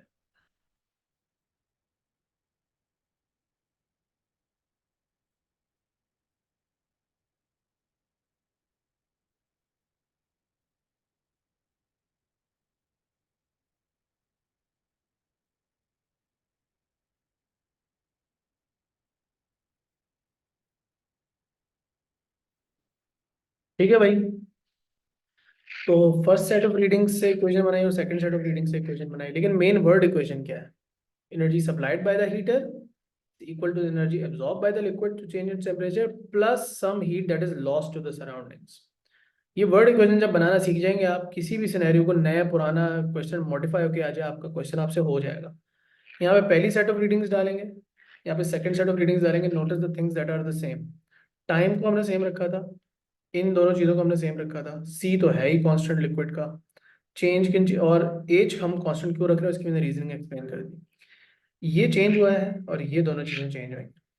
पहली इक्वेशन में से दूसरी इक्वेशन को, दूसरी इक्वेशन को पहली इक्वेशन में से सब्ट्रैक्ट करो तो फाइनली ये कैंसिल आउट हो जाएगा। और यही मेन हमारा गोल था कि हीट लॉस को जीरो अज्यूम ना करें लेकिन उसको मैथमेटिकली निकाल दें, तो हमारे पास अब हमारे सारे रीडिंग्स हमारे पास हैं, सी आप यहाँ से फाइंड आउट कर लें। अब आप ये क्वेश्चन याद करके चले जाएं, अगर एज इट इज यही एक्सपेरिमेंट आ जाते तो आप एक स्टेप में कर लेंगे। मार्किंग स्कीम में उन्होंने यूजुअली डायरेक्ट ऐसे किया हुआ होता है, but I find it really hard to memorise this equation. मतलब इतनी इक्वेशन याद करके जाओगे तो फिर कितनी याद रखोगे। तो मैं तो भाई कहूँगा बेसिक्स से करो यार। क्या क्या है इस चैप्टर में, ये तो बहुत ही बड़ा है। ये क्या है, लेटेंट हीट। अच्छा, लेटेंट हीट का क्या सीन है? देखो बेटा, सीधी सी बात है, किसी भी मटेरियल का हीटिंग कर्व बना लो, उसको सॉलिड की फॉर्म से स्टार्ट करो, उसको मेल्ट भी करो, फिर हीट देते रहो, फिर बॉईल भी करो, फिर गैस बना दो, हीट करते जाओ, तो हीटिंग कर्व कुछ ऐसा बनेगा। अब ये लाइनें ज़रूरी नहीं सीधी हो, ठीक है, लेकिन ये बात ध्यान में रखो कि बीच में फ्लैट लाइंस आएंगी। और चाहे कूलिंग कर्व बना दो, कूलिंग कर्व में भी ये होगा कि ये और फिर ये और ये, इस तरह आपका कूलिंग कर्व बनेगा, तो बीच में फ्लैट लाइंस आती हैं। अब ये फ्लैट लाइंस जो है वो क्यों आती हैं? जिस दौरान सॉलिड और लिक्विड का मिक्सचर होगा, यानी कि अभी चीज मेल्टिंग के प्रोसेस में होगी, जिस दौरान लिक्विड और गैस का मिक्सचर होगा, यानी कि बॉइलिंग का प्रोसेस चल रहा होगा, उस दौरान टेम्परेचर बढ़ना रुक जाता है, even though you are providing the heat at the same rate. So what is going on, why is the temperature not rising during the state change? तो ये आपने एक्सप्लेन कर देना है यहाँ से, ये आपने रीजनिंग दे देनी। ये रीजनिंग, क्या रीजनिंग है, ग्रीन में लिखी हुई है। उस दौरान जो एनर्जी आप दे रहे होते हैं ना, वो हीट इस्तेमाल हो रही होती है बॉन्ड्स ब्रेक करने में, इंटरमॉलिक्यूलर फोर्सेस ब्रेक करने में। तो उस दौरान पोटेंशियल एनर्जी जो है वो पार्टिकल्स अपनी इंक्रीज कर रहे होते हैं, काइनेटिक एनर्जी क्योंकि बढ़ नहीं रही होती तो टेम्परेचर नहीं बढ़ता। और बॉइलिंग के अंदर आप एक पॉइंट और लिख सकते हैं, एक पॉइंट ये भी लिख सकते हैं बॉइलिंग में, कि फर्दर एनर्जी जो है वो यूज हो रही होती है to work against the atmosphere as well, because the gas is trying to expand. तो इसलिए भी जो है वो टेम्परेचर नहीं बढ़ रहा होता। और ये भी एक बात पूछते हैं कि यार यहाँ पे और यहाँ पे देखें कि टाइम में, और जैसे बताएंगा टाइम ज़्यादा लग रहा है और अगर पावर सेम है तो इसका मतलब यहाँ पे एनर्जी भी ज़्यादा लग रही है। अब ये होती है लेटेंट हीट ऑफ फ्यूजन और ये होती है लेटेंट हीट ऑफ वेपराइजेशन। तो किसी भी गिवन सब्सटेंस की latent heat of vaporisation latent heat of fusion से ज़्यादा क्यों होती है? Why is this more than this? तो उसके अंदर वही रीज़न है कि यहाँ पे तो सिर्फ एक तो ये कि पोटेंशियल, आप जो पोटेंशियल एनर्जी बढ़ा रहे होते हैं, लेकिन यहाँ पे पोटेंशियल एनर्जी ज़्यादा बढ़ा रहे होते हैं क्योंकि पार्टिकल्स के बीच में गैप और ज़्यादा बढ़ रहा होता है। तो दूसरी बात यह कि वर्क अगेंस्ट द एटमॉस्फेयर भी हो रहा होता है। ठीक है। ये वाली बात जो है ना, इसका मैंने जवाब यहाँ लिखा हुआ है, आपके नोट्स में लिखी हुई है बातें। अच्छा, ये डेफिनेशन है। अब लेटेंट हीट की क्या डेफिनेशन है? Energy transfer during state change without a change in temperature. Specific latent heat की क्या डेफिनेशन है? एनर्जी ट्रांसफर्ड पर यूनिट मास, बाकी सेम। फ्यूजन के अंदर आपने स्टेट चेंज जो है वो बिटवीन सॉलिड एंड लिक्विड लिख देना है, और अगर स्पेसिफिक का वर्ड यूज हुआ है तो पर यूनिट मास भी लिखना है। वेपराइजेशन के अंदर आपने state change between liquid and gas लिख देना है, और अगर स्पेसिफिक का वर्ड है तो पर यूनिट मास भी ऐड कर देना है। उस हिसाब से आपकी 6 डेफिनेशन बनती है। latent heat of fusion, latent heat of vaporization, specific latent heat, specific latent heat of fusion, specific latent heat of vaporization. If you go through the past paper questions, you can see कि different different तरह से उन्होंने पूछा है। तो आपको जब भी स्पेसिफिक का वर्ड यूज होगा तो आपने पर यूनिट मास ऐड करना है। स्पेसिफिक का मतलब ही होता है पर यूनिट मास। अगर फ्यूजन और वेपराइजेशन नहीं ऐड किया हुआ, उन्होंने लफ्ज नहीं यूज किया हुआ, तो बस स्टेट चेंज मेंशन करें। अगर फ्यूजन ऐड किया हुआ है तो बिटवीन लिक्विड एंड सॉलिड है, और अगर वेपराइजेशन ऐड किया हुआ है तो बिटवीन लिक्विड एंड गैस है। होपफुली बात समझ में आ गई। अब जब भी स्टेट चेंज हो रहा होता है तो हीट जो आप दे रहे हैं वो मास ऑफ द सब्सटेंस और स्पेसिफिक लेटेंट हीट, अब वेपराइजेशन है या फ्यूजन है वो डिपेंड करता है उस पर। ये आपकी इक्वेशन है। अब यहाँ पे भी हीट ऐड या सब्ट्रैक्ट हो रही है और ml से इक्वेट कर रहे हैं। जो टेम्परेचर चेंज के क्वेश्चन थे उसमें भी हीट ऐड या सब्ट्रैक्ट हो रही थी, लेकिन आप उसको mc डेल्टा टी से इक्वेट कर रहे थे। अब कुछ सवाल तो ऐसे होंगे, देखो बेटा, कुछ सवाल तो ऐसे होंगे ना कि an experiment is done to measure the specific heat capacity of a liquid or a solid, और an experiment is done, experiment वाले जो सवाल हैं जैसे ये वाला experiment है, to determine the specific heat capacity of specific latent heat of fusion of ice, or to measure the specific latent heat of vaporization of water. So अगर experiment है तो आपको पता है कि आपने कौन सी equations लगानी है और कैसे आपने simultaneous equations बनानी है। But these questions, these generic questions जो कि word problems आपके इसमें solve भी हमें, where one hot object is now क्या कहते हैं placed in contact with a cold object, and then the cold object is gaining heat and the hot object is losing heat. But उस दौरान temperature भी बढ़ रहा है और कोई चीज़ बॉयल भी हो रही है और कोई चीज़ मेल्ट भी हो रही है, यानी कि जहाँ पे मिक्सचर है, तो वहां पे आपको रियलाइज करना है कि भाई ये जो Q is equal to M C delta T और Q is equal to M L, इसका मिक्सचर जो है वो आपका जो है वो यूज हो रहा होता है इक्वेशंस का क्वेश्चंस के अंदर। तो पहले मैं वो दो एक्सपेरिमेंट्स एक्सप्लेन कर दूं, फिर इन तरह के जनरल क्वेश्चंस की एक दो वर्ड प्रॉब्लम्स आपको इन्हीं एग्जांपल्स में से करवा दूंगा। आई थिंक आप लोगों को जब मैंने पढ़ाया था तो मैंने वर्ड एग्जांपल्स, ये जो वर्ड वर्ड प्रॉब्लम्स है वो गो थ्रू शायद नहीं की थी आप लोगों के साथ, की थी या नहीं की थी, हाँ या ना में जवाब दे दो। आई थिंक नहीं की थी और मैंने कहा था हम डायरेक्ट पास पेपर्स करते हैं, है ना। तो मैं आप लोगों के साथ अभी डिस्कस कर लेता हूँ, इसमें से कुछ सवाल बहुत ही अच्छे हैं, मैंने पहले से सॉल्व किए हैं, मैं सोल्यूशन मिटाऊंगा नहीं लेकिन एक्सप्लेन कर दूंगा। Okay, let's go through this first definition. Latent heat of fusion of ice आपने डिटरमिन करनी है। तो आइस आपने जो है वो यहाँ पे डालते रहना है, डालते रहना है ऊपर से, ठीक है, कम होती रहेगी तो डालते रहिएगा। और उससे जो है वो टिप टिप टिप करके मेल्ट होगी, यहाँ पे पानी जमा होगा, जितना पानी जमा होगा उसको आपने मास बैलेंस के ऊपर ही रखना है ताकि चेंज इन मास आप नोट डाउन कर सके। बाकी वही हीटर से आइस आ रही है। अब यहाँ पे प्रॉब्लम हीट लॉस का है या हीट लॉस का है या फिर हीट एब्जॉर्ब्ड का है फ्रॉम द सराउंडिंग्स, इस क्वेश्चन के अंदर the problem that you are facing, the thing that you can not actually calculate but you have to account for, is it the heat loss or is it the heat absorb from the surroundings? क्या है main हमारा मसला यहाँ पर? Heat absorb from the surrounding, how do we know? क्योंकि हमारी ice है यहाँ पे और पानी भी है। अब आइस जो है वो तो रूम टेम्परेचर से कम है, तो सराउंडिंग से हीट एब्जॉर्ब हो रही होगी, तो which we can't calculate but we need to account for it. So let's make a word equation first. Energy supplied by the heater plus heat absorb from the surroundings. तो ice दोनों तरह से energy absorb करेगी, ये surrounding से और ये heater से। और फिर टोटल एनर्जी जो कि आइस के मेल्ट होने में एक्चुअल जो यूज हो रही हो। अब यहाँ पे आप नोटिस करिए कि इक्वेशन किस तरह बनी है। Wait until the ice starts to melt at a constant rate, right, पहले आपने इंतजार करना है। फिर उसके बाद आपने क्या करना है, now place the beaker, weight beaker है, बीकर का पहले से वेट हुआ हुआ होगा, उसके अंदर फिर आपने जो है वो पानी कलेक्ट करना है। कितना पानी कलेक्ट हो रहा है वाटर का, या फिर आप पहले जो इनिशियल रीडिंग और फाइनल रीडिंग है मास की उसको लेके माइनस कर दें, क्योंकि पानी तो कुछ पहले से भी आ रहा होगा ना, आपने कांस्टेंट रेट तक होने का भी तो वेट करना है ना कि इसमें से जो ड्रिप कर रहा है पानी वो कांस्टेंट रेट पे ड्रिप करना शुरू करें। तो पानी का कितना मास कलेक्ट हुआ और कितने टाइम में कलेक्ट हुआ यह आपने नोट डाउन करना है। अब ये सारा काम जो है, इस दौरान मैंने कहीं भी ये नहीं लिखा हुआ था कि हीटर को ऑन कर, यानी कि अभी तो हीटर की वजह से आइस जो है वो मेल्ट ही नहीं हुई। ये जो आइस मेल्ट हुई है किस वजह से हुई, सराउंडिंग्स की वजह से। तो ये जो अभी हमने पहले तीन स्टेप्स में जो कैलकुलेशन की, ये कहाँ जाएगी सारी रीडिंग, ये वाले पार्ट के लिए थी। अच्छा, फिर उसके बाद अब आप हीटर ऑन कर दें और हीटर ऑन करके फिर दोबारा से इंतजार करें जब कांस्टेंट रेट से आइस मेल्ट होना शुरू होगी। अब जाहिर सी बात है क्योंकि दोनों काम हो रहे हैं, सराउंडिंग से जो हीट आ रही है उसको तो आप रोक नहीं सकते, वो अभी भी आ रही है, लेकिन अब हीटर से भी हीट आ रही है तो आइस ज़्यादा फास्टर रेट में मेल्ट होगी। अब ये जो मास मेल्ट हो रहा है इसको आप कैपिटल एम बोलते हैं, ये वो आइस है जो मेल्ट हो रही है। ये वो वाला पार्ट है जो यहाँ से यहाँ तक हम कैलकुलेशन अब कर रहे हैं, वो है इस रीजन के लिए, यानी कि अब जो आइस मेल्ट हो रही है वो हीटर और सराउंडिंग्स वाली हीट दोनों की वजह से हो रही है।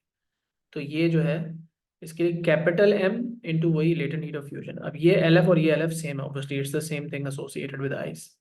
ये वो वाला मास है जो सिर्फ हीटर सराउंडिंग्स की वजह से मेल्ट हुआ था, और ये वो मास है जो दोनों चीज़ों की वजह से मेल्ट हुआ था। यानी कि इसमें से अगर ये निकाल दूं तो वो वाला मास आ जाएगा जो कि सिर्फ और सिर्फ, यानी कि इन दोनों को अगर मैं माइनस कर दूं, क्या किया है इसको वहां लेके गया और कॉमन ले लिया एल एफ को, ये वो वाला मास है m minus M, which is the mass that is melted just due to the heater, right.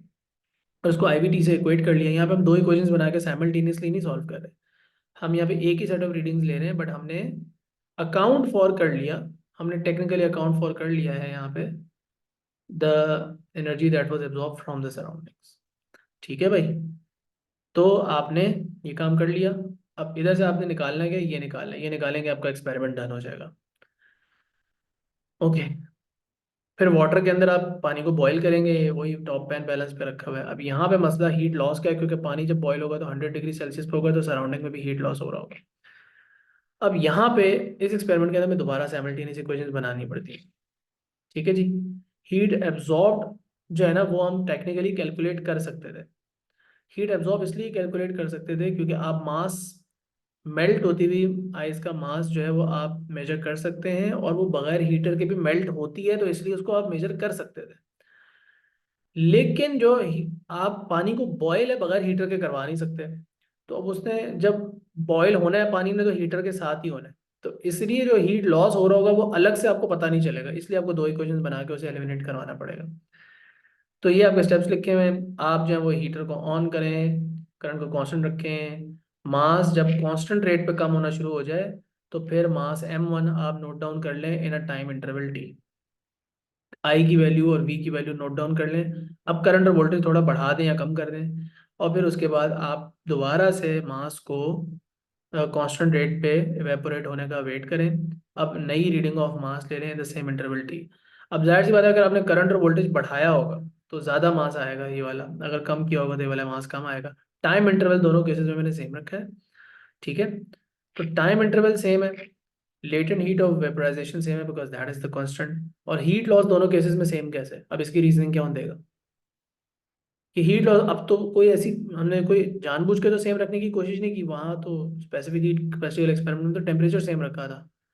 यहाँ पे हीट लॉस कैसे सेम है? Because water always boils at, एक तो टाइम इंटरवल सेम है, but another reason water is always boiling going to boil at, आप इनको जितनी मर्जी एनर्जी दे दो, जब पानी बॉयल हो रहा होगा तो 100 डिग्री सेल्सियस पे बॉयल हो रहा होगा ना भाई। बॉइलिंग वाटर के साथ एक्सपेरिमेंट हो रहा है, तो पानी जो बॉयल हो रहा है वो तो 100 डिग्री सेल्सियस पे हो रहा है। तो इसका मतलब है कि जो उसमें से अगेन जो टेम्परेचर डिफरेंस है सराउंडिंग का और हमारे बीकर का, वो तो सेम रहा। और टेम्परेचर डिफरेंस पे तो rate of heat loss depend कर रहा होता है, तो इसलिए सेम रहेगा। तो ये इक्वेशन जब हम सब्ट्रैक्ट करेंगे तो ये माइनस हो जाएगा और यहाँ से हम एलवी निकाल लेंगे। ठीक है भाई। अब मैं जो आपको क्वेश्चन मज़ेदार करवाना चाहता हूँ ना, ये आसान आसान सवाल भी हैं इसमें, अच्छे वाले सवाल देखते हैं, ठीक है। कोई दो कर लेंगे, एक या दो जो मुझे पसंद आए थे, फिर उसके बाद में आप लोगों को। अच्छा, टेम्परेचर वाला पार्ट या ये थर्मोमीटर वाला पार्ट है ना, मैं कवर दोबारा से अभी करना नहीं चाह रहा, टाइम भी हो गया। तुम लोगों के पास ऑप्शन था, बोले बोले भी सर सर थर्मोमीटर वाला पार्ट कवर कर लें। बेसिक थ्योरी है सिंपल यार। और या तो फिर आप कवर कर लें ये क्वेश्चंस, मेरे ख्याल से मैं क्वेश्चंस दो कवर कर लेने चाहिए कोई मुश्किल वाले, उनमें आपको चीज़ों की लॉजिक ज़्यादा बेहतर समझ में आएगी।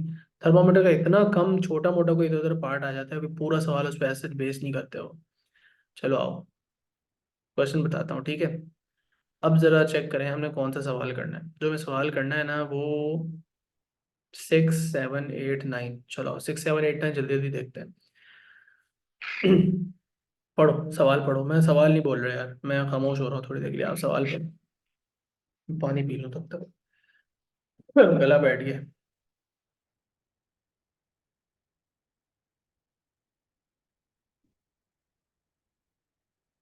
Okay, 30.3 kg of water at 90 तक इज मिक्सड विद इतना वाटर एट 20 डिग्री सेल्सियस, तो दोनों वाटर ही है हमारे पास। Calculate the final temperature of water given that the specific heat capacity is this. Always start by writing out the word equation containing all the gains and losses. मैं भी आपको same advice दे रहा हूँ, और कैम्ब्रिज यूनिवर्सिटी प्रेस के जो author है वो भी आपको सेम एडवाइस दे रहे हैं, ठीक है। तो हम वर्ड इक्वेशन बनाएंगे तो कोई भी सवाल होगा जितना भी कॉम्प्लेक्स होगा वो हो सकता है, ठीक है, क्योंकि वो सवाल एक्चुअली कॉम्प्लेक्स बना देते हैं। एक पुराना सवाल है कोई जिसमें जूलर वाला क्वेश्चन है, वो गूगल करना या गूगल नहीं करना, जूलर वाला सवाल किसी न किसी बच्चों को पता होगा, भेज के देखो, अच्छा मुश्किल क्वेश्चन है। खैर, पास्ट पेपर्स के अंदर रिसेंटली तो स्पेसिफिक हीट कैपेसिटी के कोई बहुत ट्रिकी क्वेश्चंस नहीं आए, लेकिन आ सकते हैं। ये खैर बड़ा आसान है। देखो, जो पानी गर्म था वो एनर्जी रिलीज करेगा, और जो पानी ठंडा था वो बाद में एब्जॉर्ब करेगा। अब दोनों का टेम्परेचर चेंज ही हो रहा है, क्योंकि ये भी और ये भी बॉइलिंग और मेल्टिंग के बीच में कोई स्टेट चेंज तो होना नहीं है। इनका final temperature will be somewhere between 95 and 20। It will be closer to 20 then to 95, I am pretty sure, because इस वाले का मास ज़्यादा है, ठीक है। खैर, तो कहानी है कि इसके अंदर भी एमसी डेल्टा टी लिखेंगे, इसके अंदर भी एमसी डेल्टा टी लिखेंगे। अब सी दोनों केसेस में कॉमन है। क्यों कॉमन है? क्योंकि ये भी वाटर है और ये भी वाटर है, और 4200 इसकी जगह भी और इसकी जगह भी आ जाएगा। ये M1 है 0.3, ये M2 है 0.5, ये डेल्टा टी और ये डेल्टा टी मुझे दोनों ही नहीं पता, लेकिन मैं इनको देखो लिखता कैसे हूँ। इसका मुझे इनिशियल पता है और इसका भी मुझे इनिशियल पता है। अब यहाँ मैंने लिखा है 95 माइनस ये, वहाँ पे लिखा है T-20। यहाँ पे टी बाद में क्यों लिखा और यहाँ पे टी पहले क्यों लिखा? भाई सिंपल लॉजिक, मुझे पता है किसका बढ़ना है और किसका कम होना है, तो मैं बड़े में से छोटा माइनस कर रहा हूँ। मुझे पता है कि ये वाला कम होना है, और यहाँ पे टेम्परेचर बढ़ना है। तो T-20 और 95 - T इस तरह मैंने लिखा। Now it's just a matter of solving the equation. ये और ये तो वैसे ही कैंसिल हो गया। इक्वेशन सॉल्व करें, रीअरेंज करें, 48 आंसर आ रहा है। And I told you it will be closer to 20 then to 95 because इस वाले पानी का मास ज़्यादा था। खैर, ये एक सवाल था, इतना मुश्किल नहीं था। अब ज़रा ये वाला क्वेश्चन देखें, 7 देखें, 7 ज़्यादा इंटरेस्टिंग। मास है 12 gram ice eight 0 degree Celsius. अब ये अच्छी बात है कि पहले आइस माइनस समथिंग से 0 पे नहीं आएगी, डायरेक्ट आइस मेल्ट होना ही स्टार्ट होगी। सबसे पहले आइस मेल्ट होना ही स्टार्ट होगी, तो पहले इस पे Q is equal to ml वाला पार्ट लगेगा। इस प्लेस इन अ ड्रिंक, जो कि इतना उसका मास है और वो 25 डिग्री सेल्सियस है। अब ड्रिंक कहते हैं इसको, आप kind of water he, water and the drink, वो उसका उन्होंने वाटर वाली स्पेसिफिक हीट कैपेसिटी लगाई है ड्रिंक के ऊपर। ड्रिंक का इतना मास है, इतना टेम्परेचर है, आइस का इतना मास है, इतना टेम्परेचर है। Calculate the final temperature of the drink given that the specific latent heat of fusion of ice is given and the specific heat capacity of the drink is given. Now see how the word equation is made. पहले ice होना है melt. जिस दौरान ice melt हो रही होगी, energy तो loose कर रही होगी। तो आइस जब मेल्ट हो रही होगी उस दौरान तो पानी भी गर्म, पानी ठंडा होना शुरू हो जाएगा, ड्रिंक ठंडी होना शुरू हो जाएगी। ठीक है। अब वो जो आइस है वो मेल्ट जब हो जाएगी, यानी कि 12 ग्राम ऑफ आइस जब 12 ग्राम्स ऑफ वाटर बन जाएगा, तो अब वो वाटर है 0 डिग्री सेल्सियस पे। तो now you have a drink that has a mixture of 12 grams of water at 0 degree Celsius and 210 grams of water at some other higher temperature, right? तो वो जो ठंडा, वो जो आइस मेल्ट होके अब ठंडे पानी की फॉर्म में, वो भी तो एनर्जी रिलीज करेगी ना, वो एब्जॉर्ब करेगी और वो पानी फर्दर ठंडा होगा। ठीक है। तो जिस पानी ने गर्म से ठंडा होना है, उसका तो सिर्फ टेम्परेचर ही चेंज होना है। उसका MC डेल्टा टी वाला इक्वेशन बनाया हमने। ये मास ऑफ द ड्रिंक है 210 ग्राम, केजी में कन्वर्ट कर दिया क्योंकि ये पर केजी में गिवन था, देख रहे हो, और ये भी पर केजी में गिवन था, तो ये ग्राम को केजी में कन्वर्ट करना पड़ा। तो ये MC डेल्टा टी लगी हुई है। MC और delta T 25 minus some lower temperature, I don't know what is the value of that temperature. C की वैल्यू मुझे पता है 4200, और ये मुझे पता है 4.2 किलो जूल था, तो 4200 कर लिया। हो गया ये। अब आप नोटिस करें, ये वाली साइड हमारी डन है। अब दो चीजों ने एनर्जी दी थी, आइस के मेल्ट होने के दौरान, फिर वो आइस मेल्ट होने के दौरान फिर 0 से जो जिस फाइनल टेम्परेचर पे जाएगी उस दौरान भी। तो ये दो पार्ट्स हैं हमारे पास। जब मेल्ट हो रही है तो ML, mass of ice, latent heat of fusion of ice. तो आइस मास का इतने 12 ग्राम था, केजी में कन्वर्ट कर लिए गए, किलो जूल था, तो 334 आगे 3 जीरो लगा दिए, ये आ गया 4008। जो पानी, आइस जब पानी में कन्वर्ट हो जाएगा तो अब उसने फर्दर गर्म होना है, तो वही मास आइस का मेल्ट होने के बाद उतना ही मास होगा।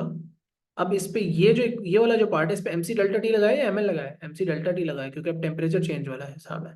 टेम्परेचर चेंज जब हो रहा था तो MC डेल्टा टी लगाते हैं। तो वही मेल्टेड आइस का अब मास लिया 4200 लिया, क्योंकि आइस मेल्ट होने के बाद वाटर बन जाएगी, तो उस पर यही स्पेसिफिक हीट कैपेसिटी अप्लाई होगी। और डेल्टा टी जो है वो मैंने खाली यहाँ टी क्यों लिखा हुआ है, क्योंकि टी माइनस जीरो था ना, जीरो से कोई। ML कब लगाते हैं? स्टेट चेंज में लगाते हैं बेटा, मेल्टिंग और बॉइलिंग पे लगाते हैं, मेल्टिंग, बॉइलिंग, कंडेंसेशन और सॉलिडिफिकेशन पे। तो अब इस पूरी इक्वेशन में क्या अननोन है? टी अननोन है। इसको रीअरेंज करें, सॉल्व करें, टी की वैल्यू निकालें, 19 डिग्री आती है। ये अच्छा क्वेश्चन है बहुत। What is the challenge over here? अगर इनिशियली आइस नेगेटिव में होती तो यहाँ पे एक और टर्म ऐड हो जाता।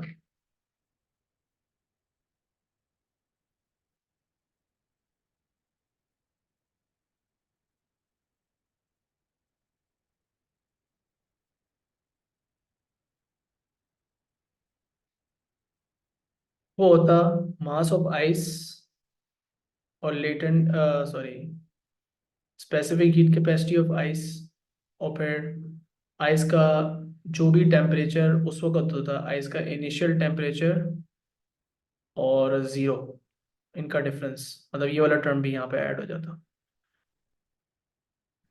Can you tell why it's T minus zero? जब आइस मेल्ट हुई होगी, अभी अभी तो मेल्ट होने के बाद उसका क्या टेम्परेचर होगा? जीरो होगा ना। Like once the ice has, all of the ice has melted, so its initial temperature will be zero and then final will be some higher temperature, so that's why it's T minus zero, right? जब ice melt होगी तो उसका temperature initially तो zero ही होगा, zero से बढ़ के कुछ और होगा, finally the drink will cool down to a temperature of 19।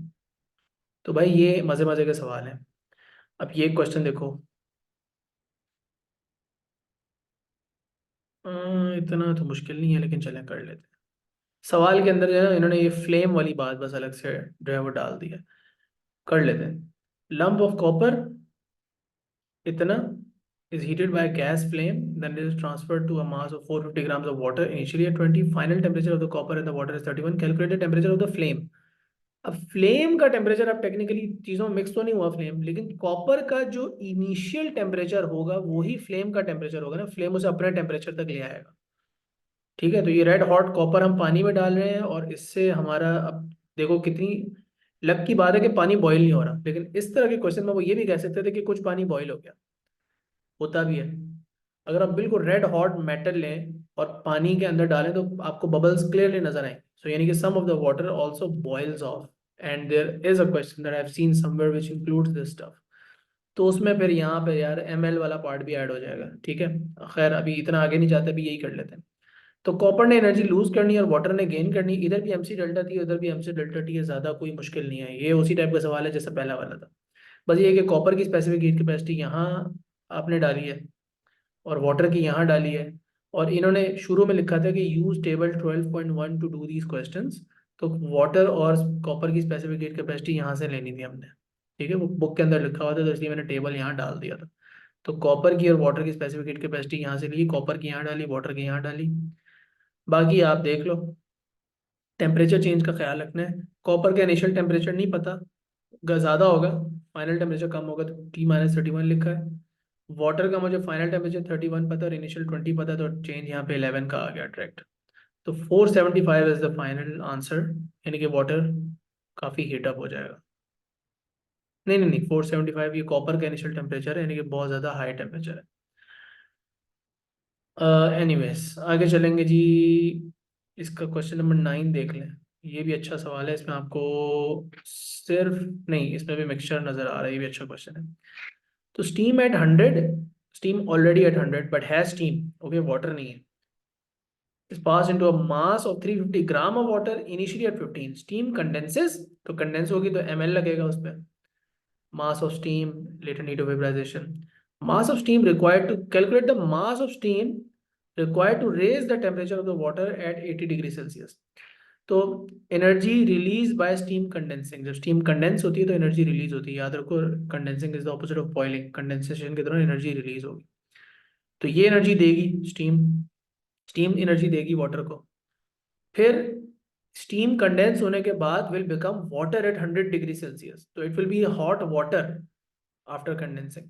So that hot water will still release some energy and give all of that energy to the water that was initially cold, cold water था, और वो सारी energy absorb कर रहा होगा, इससे भी और इससे भी। ठीक हो गया। तो जो कंडेंसिंग है उसके लिए आपने mass of steam into latent heat of vaporisation रखा। यहाँ पे एनर्जी रिलीज बाय, जब वही वाटर 100 डिग्री सेल्सियस पे होगा, उससे वहां से कूल होना शुरू करना है, तो उस पर एम सी डेल्टा टी लगाया मैंने। तो वही मास ऑफ स्टीम ही होगा जिसने कंडेंस होने के बाद मास ऑफ वाटर बन जाना, specific heat capacity of water और टेम्परेचर चेंज ऑफ वाटर। ठीक है, अब उन्होंने कहा था फाइनल टेम्परेचर 80 है, और स्टीम कंडेंस होने के बाद hot water at 100 degree Celsius होगा, तो 80 - 20 का 100 - 80 लिखेंगे यहाँ पे। ये वो वाटर है जो कि 350 एट 15 डिग्री सेल्सियस था, तो यहाँ पे 350 specific heat capacity of water और 80 - 50। अच्छा, तो स्पेसिफिक हीट कैपेसिटी उन्होंने कहा था कि आपने टेबल से यूज़ कर लेनी है, और लेटेंट हीट ऑफ वगैरह वगैरह भी आपने यहीं से यूज़ कर लेनी है, तो हमने यहाँ से वाटर की स्पेसिफिक हीट कैपेसिटी लेनी है, और यहाँ से लेटेंट हीट ऑफ वेपराइजेशन लेनी है, फ्यूजन नहीं लेनी। हाँ, ये एक अच्छा अलग चैलेंज था कि आपने यहाँ से डेटा खुद पिक करना था, तो ये पिक करना था हमने यहाँ से। तो देख लो 2260 यहाँ लिखा हुआ है। अब इन्होंने निकालना क्या था, मास ऑफ स्टीम रिक्वायर्ड निकालना था, तो एम एस जो है ना ये अननोन होगा। So this term and this term will remain unknown in the equation. ये आपको पता है, आपने ये डाल लिया, ये 20 आ गया, ये 4200 आपने यहाँ से उठा लिया, ये भी 4200 यहाँ से उठा लिया, ये 15 इसका इनिशियल टेम्परेचर था, फाइनली 18 पे जाना है उन्होंने बताया हुआ, यहाँ लिख लिया। ये 350 ग्राम्स है, सब केजी में क्यों कन्वर्ट कर रहा हूँ, because if you look at the table it's पर KG and per kg, so it's important to convert grams into kg, a very minute thing that can be missed easily. So ये आ रहा है हमारे पास 41 grams of steam। ठीक है boss. Direct कौन सी equation लगाओगे बेटा, हर बार अलग होगा, कभी कुछ सिचुएशन बनाएंगे कभी कुछ सिचुएशन बनाएंगे, तो आप कैसे डायरेक्ट याद करेंगे। अच्छा, अब आपके एग्जाम से एक दिन पहले क्यों नहीं होगी क्लास, बिल्कुल होगी, लेकिन मुझे खुद बता दो मैं कल की क्लास में क्या करवाऊँ। I never know what to say to students one day before the exam. दुआएं देता हूँ बस, और ज़्यादा कुछ नहीं बात करता, तो आप बता दो कल की क्लास में क्या करवा सकता हूँ। अगर मैं बोलूँगा कि मैं आपकी क्वेरीज से डील करूँ, तो क्वेरीज तो फिर वो इतनी सारी आ जाएंगी, या फिर अब उन क्वेश्चंस को यहाँ पे ट्रांसफ़र करके और करने का एक पूरा। कोई बंदा कह रहा है ग्राफ के ऊपर बात कर लें, ग्राफ वाली वीडियो जो मैंने भेजी थी वो देखी थी किसी ने। पुरानी है, 2-3 साल पुरानी है, मतलब पुराने सिलेबस पे है, लेकिन उसमें जैसे एस्ट्रोनॉमी कॉस्मोलॉजी नहीं है, और मेडिकल फिजिक्स के ग्राफ्स नहीं है, मतलब कुछ चीज़ें उसमें डिफरेंट हैं, लेकिन मेजोरिटी 80% तो अभी भी आप पे अप्लाई होती है वो।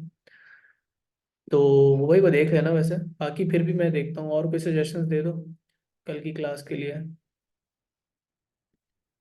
अच्छा, ठीक है। ग्राफ के ऊपर कह रहे हैं, और कोई सजेशन तो फिर मुझे ग्रुप में दे देना, कल पूछ लूंगा मैं, और फिर बाकी इंशाल्लाह बात करते हैं। तो थर्मल भी रिवाइज करवा दिया फाइनली, ये भी हो ही गया अल्हम्दुलिल्लाह। तो अब क्या रह गया है हमारे पास। टॉपिक्स में तो एस्ट्रोनॉमी कॉस्मोलॉजी रहता है, इफ़ यू वांट तो वो भी हो सकता है, बट वो एक टॉपिक के revision last date doesn't make sense. I don't think astronomy cosmology इतना बड़ा टॉपिक है कि उसके लिए बैठ के रिवीजन करवाई जाए, यानी कि मतलब वो टॉपिक ऐसा है कि आप